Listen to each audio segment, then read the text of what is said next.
What are you doing in my swamp? Hello everybody, this is Ogre Boy, and I'm going to be doing my review for the 1935 movie, The Bride of Frankenstein. So, in this movie, taking place immediately after the events of the first one,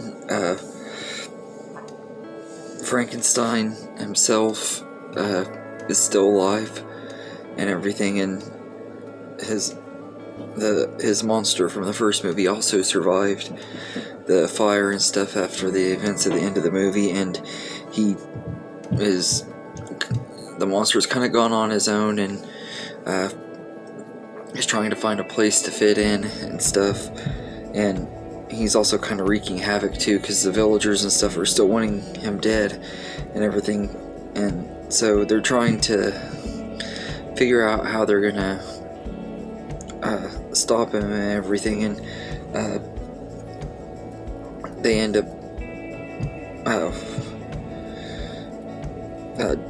Dr. Pretorius, I think is his name, convinces Henry Frankenstein to maybe make a mate for the monster and everything, so the two of them end up deciding to make a mate to see if that would help him and everything, so we get the monster's bride, but this is a really, really great movie. It's one of the best sequels of all time. It's one of those sequels that just took the first one, expanded on it, and just did it perfectly.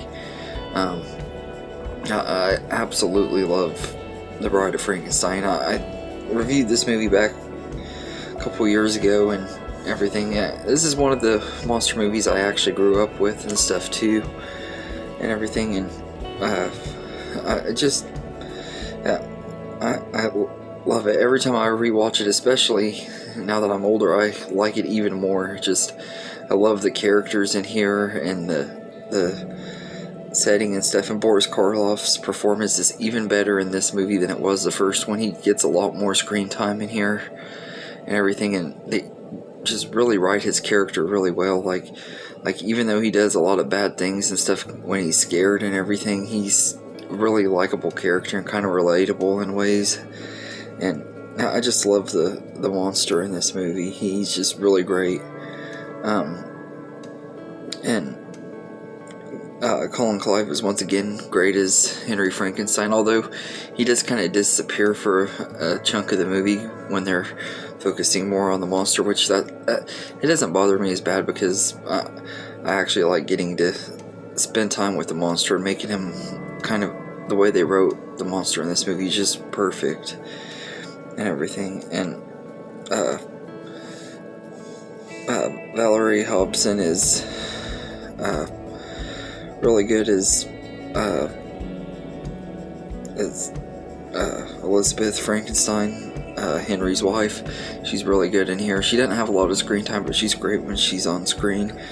And Elsa Lanchester plays Mary Shelley at the beginning of the movie and everything. She's really great as her, and then we get to see her for briefly at the end as the monster's bride. And that's the one thing about this movie that does suck, though, is we have to wait till the end of the movie to see her, and it just ends really quickly. Like, she's only on screen for about maybe 3 minutes at the most, but in those 3 minutes she's really effective and everything, and one of the most iconic horror characters out there and everything. She's like really iconic female horror character, and she's just lovely and everything. I don't know if we get to see her anymore in any of the other sequels, and I'm guessing Elsa Lanchester didn't come back to play her in other ones, but I'm not 100% on that.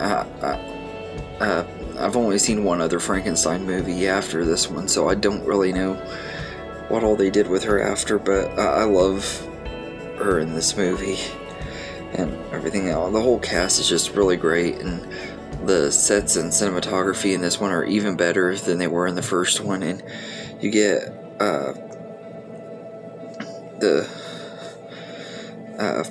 Una O'Connor is in this one. She was in the Invisible Man too, where she was like really over the top in that movie, and she's really over the top in this one, and everything. And she's hilarious. There's just something about her that I think she's really funny in these movies and everything. Maybe it's because her acting is so over the top, but I think it's also intentionally written that way. Like, she's kind of a comic relief. I really like her and everything. And I totally forgot she was in this movie, but that explains why she looked familiar in The Invisible Man. But I absolutely love this one. It's a classic, one of the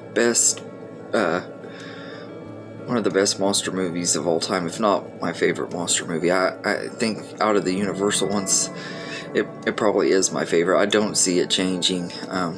Every time I watch it, I just love it a little bit more, and it's a really, really great sequel and everything, and just really great story, and I absolutely love it. So I'd say I'd give The Bride of Frankenstein a 10 out of 10. It's a really, really great movie.